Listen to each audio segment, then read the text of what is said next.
अस्सलामुअलैकुम जी फ्रेंड्स। आज का जो हमारा टॉपिक है वो है इन्वायरमेंटल मयरमेंट।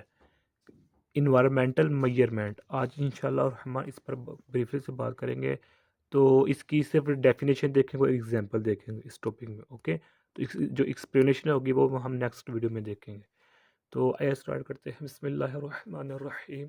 सल्लल्लाहु अला मुहम्मद सल्लल्लाहु अलैहि वसल्लम।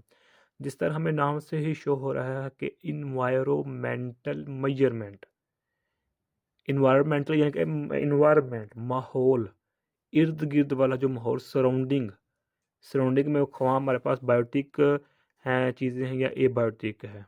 मिसाल के तौर पर जिस तरह हम जानते हैं कि जो इन्वायरमेंट है, माहौल है, माहौल में एबायोटिक थिंग्स भी आ जाते हैं और बायोटिक भी। बायोटिक मीन जो लिविंग थिंग्स हैं और एबायोटिक मीन जो नॉन लिविंग थिंग्स हैं, जानदार बेजानदार चीज़ें जो हैं वो हमारे इर्द गिर्द पाई जाती हैं और इनको सब के मजमूए को हम इन्वायरमेंट कहते हैं। तो मेजरमेंट जिस तरह हम नाम से शो है कि मेजरमेंट किसी चीज़ को मेजर करना, किसी चीज़ को मापना, किसी चीज़ की पैमाइश करना। तो इन्वायरमेंटल मेजरमेंट का मतलब हो गया कि इन्वायरमेंट में, माहौल में किसी चीज़ को डिटेक्ट करना, किसी चीज़ को की पैमाइश करना, किसी चीज़ को मापने का नाम को हम मेजरमेंटल इन्वायरमेंटल मेजरमेंट कहते हैं। ओके, तो ये देखें फर्स्ट पॉइंट है हमारे पास मेजरमेंट। अच्छा, तो इन्वायरमेंटल मेजरमेंट है ये इन्वायरमेंट में किसी भी फील्ड या किसी भी शोबे के को मेजर करने के लिए आप उसको पैमाइश करने के लिए हम जो कर सकते हैं। यानी कि इन्वायरमेंट में हर फील्ड है। मिसाल के बैंकिंग है, उसके बाद कॉलेजेस, ये एजुकेशनल फील्ड है, पॉलिटिकल फील्ड है, करप्शन फील्ड है। ख्वाह वो अच्छी फील्ड है या बुरी फील्ड है, अगर उसको हम डिटेक्ट करना चाह रहे हैं, उसको नुमाइश करना चाह रहे हैं कि ये हमारे इन्वायरमेंट में बुरा असर पड़ रहा है इससे या अच्छा असर पड़ रहा है, पॉजिटिव इफेक्ट पड़ रहा है या नेगेटिव इफेक्ट पड़ रहा है, तो उसके लिए हम एक मेथड्स के यूज़ करते हैं, वो नेक्स्ट वीडियो में देखेंगे। तो इस तरीक़ाकार को हम इन्वायरमेंटल मेजरमेंट कहते हैं। A measurement is simply technique used to determine the magnitude of quantity। यानी कि माहौल में किसी एक फील्ड, किसी एक शोबे में मौजूद क्वांटिटी की मैग्नीट्यूड को डिटरमाइन करने के नाम को हम कहते हैं इन्वायरमेंटल मेजरमेंट। के एक माहौल में, मिसाल के तौर पर एक माहौल हमारे पास, उसमें हम करना चाह रहे हैं कि एजुकेशनल जो हमारे पास, हम इसमें एजुकेशनल फील्ड हमारे पास एक माहौल में, उसमें स्कूल भी आ जाते हैं, कॉलेजेस भी आते हैं, यूनिवर्सिटी भी आ जाती है, एकेडमीज भी आ जाती हैं। तो हम इसको डिटरमाइन करना चाह रहे हैं, मेजरमेंट करना चाह रहे हैं इस फील्ड की, एजुकेशनल फील्ड इन इन्वायरमेंट के, इस एजुकेशन फील्ड का माहौल पर क्या असर अच्छा पड़ रहा है या बुरा असर पड़ रहा है, और असर कैसे पड़ रहा, किन ज़राए के साथ, क्या क्या वजूहात हैं कि अच्छा असर पड़ रहा है या बुरा। अब आगे ये एग्जांपल देख लें आप। An organisation can determine how kilogram of carbon dioxide release annually from a particular smoke stack. यानी कि जो किसी पार्टिकुलर स्मोक स्टॉक, मिसाल के तौर पर हम किसी फैक्ट्री एरिया से हम मालूम करना चाह रहे हैं कि इस फैक्ट्री एरिया के मिसाल के तौर पर इसका एरिया है 3 एकड़ लगा रहे हैं, 3 एकड़ पर इसका जो है ना रकबा है फैक्ट्री का। तो हम मालूम करना चाह रहे हैं कि इस फैक्ट्री के एरिया से निकलने वाला जो धुआं है, कार्बन डाइऑक्साइड है, जो हमारे पास कार्बन डाइऑक्साइड है वो कितना है। चूँकि हम जानते हैं कि जो कार्बन डाइऑक्साइड है वो हमारे माहौल की फ़ज़ा को आलूदा कर रहा है, यानी कि एयर पोल्यूशन का सबब बन रहा है कार्बन डाइऑक्साइड। तो इसको मालूम करने के लिए जो तरीक़ेकार इस्तेमाल किए जाते हैं, उन तरीक़ाकार को हम एनवायरमेंटल मेजरमेंट्स कहते हैं।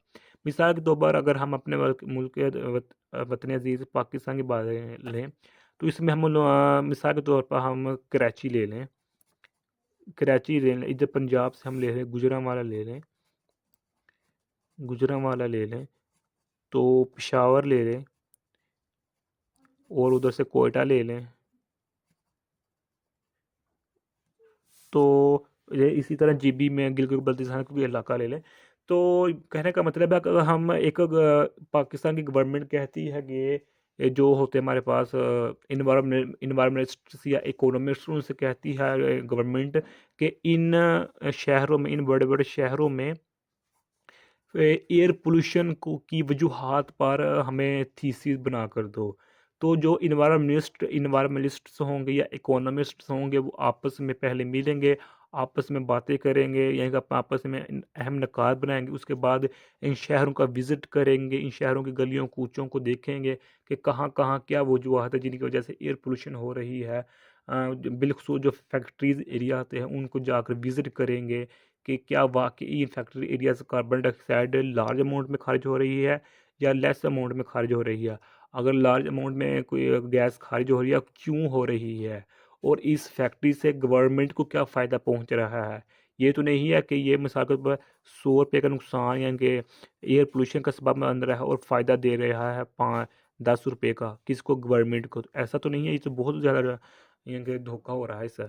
तो ये फिर जो इकोनॉमिस्ट या इन्वायरमेंटिस्ट होते हैं ये थीसिस बनाकर गवर्नमेंट को पेश करते हैं कि आपके मुल्क के इन इन शहरों में ऐसा ऐसा हो रहा है और ये कॉजेज़ बन रही हैं, जिनमें बुनियादी कॉज है वो फैक्ट्रीज एरिया होती हैं।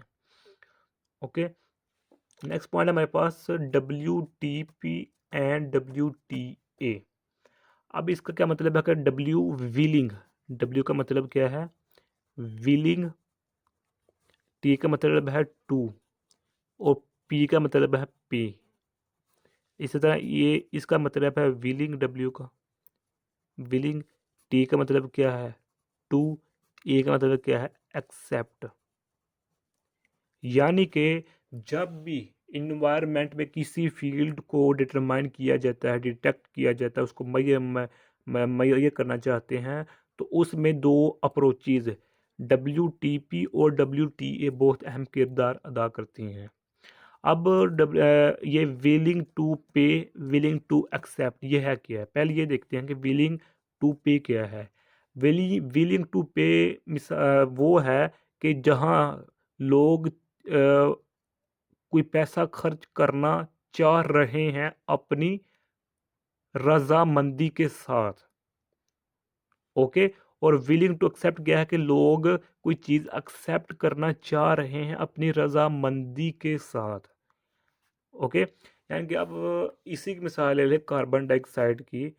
तो अब अगर जो फैक्ट्री के मालिकान होंगे, ओनर होंगे, और जो डिटेक्ट करने वाले इन्वायरमेंटलिस्ट या इकोनॉमिस्ट जाएंगे, दोनों या दोनों इन्वायरमेंटल इकोनॉमिस्ट जाएंगे, यानी कि कार्बन डाइऑक्साइड की अमाउंट को डिटेक्ट करने के लिए किस तरह माहौल पर बुरा असर डाल रही है, तो ये दो प्रोसेस उधर होंगे, WTP वाला और WTA वाला, के जो ऑनर होंगे, मालिकान होंगे वो फैक्ट्रीज एरियाज़ के, वो एक्सेप्ट करेंगे कि वाकई हमारी इन एरिया से कार्बन डाइऑक्साइड लार्ज अमाउंट में या खारिज हो रही है, जिससे इन्वायरमेंट को बुरा असर पड़ रहा है। और इसी तरह डब्ल्यू यानी कि विलिंग टू पे होगा, ये दोनों आपस में मिले जुलेंगे, तब हमारे पास एक जाकर कंप्लीट हाइपोथेसिस बनेगा, जिसकी बिना पर गवर्नमेंट फिर लॉज बनाती है। ओके, इसी तरह आप इसकी एग्जांपल ये ले सकते हैं कि मिसाल के तौर पर एक मोबाइल की मार्केट है, तो वहाँ 5 आदमी जाते हैं मोबाइल लेने, 5 पर्सन जाते हैं। तो एक दुकानदार है, एक शॉपकीपर कह रहे हैं, वो मोबाइल बेचना चाह रहा है। तो ये शॉपकीपर क्या कहेगा कि इन पांचों में से उस आदमी को मोबाइल बेचेगा जो इन पांचों में से ज़्यादा कीमत देगा। मिसाल के तौर पर मोबाइल की कीमत है 50,000 रुपया, और इन 5 पर्सन में से एक पर्सन कहता है कि मैं 40 दूंगा, एक कहता है कि मैं 30 दूँ, एक कहता है 35 दूंगा, एक कहता हूँ मैं 39 दूंगा, और जो हमारे पास फिफ्थ वो कहता है मैं चलो 48,000 रुपये दे देता हूँ। तो ये शॉपकीपर 48 वाले पर्सन को मोबाइल दे देगा। यहाँ क्या हो रहा है कि विलिंग टू एक्सेप्ट हो रहा है और विलिंग टू पे हो रहा है। दोनों साइड पर। ओके, तो इससे हम देखेंगे कि इस मार्केट में, इस शॉप में मोबाइल की क्वालिटी क्या चल रही है, मोबाइल की मार्केटिंग क्या चल रही है। अगर गवर्नमेंट कहती है कि इस सूबे में, इस मुल्क में मोबाइल की मार्केटिंग को चेक किया करें, तो इसी तरह ऑलमोस्ट किया जाता है। ओके, तो ये आज छोटी सी वीडियो है। उम्मीद है आप लोगों को इस वीडियो की समझ आ गई हो। अगर फिर भी कोई क्वेश्चन पूछना चाहते हैं तो कमेंट की सूरत में पूछ सकते हैं। और अगर आपने अभी तक हमारे चैनल पाक एंड अकेडमी सब्सक्राइब नहीं किया था, सब्सक्राइब कर दे, लाइक शेयर कर, जज़ाकल्लाहु खैरा। अपनी दुआ में याद रखिएगा। अस्सलामु अलैकुम व रहमतुल्लाहि व बरकातहू।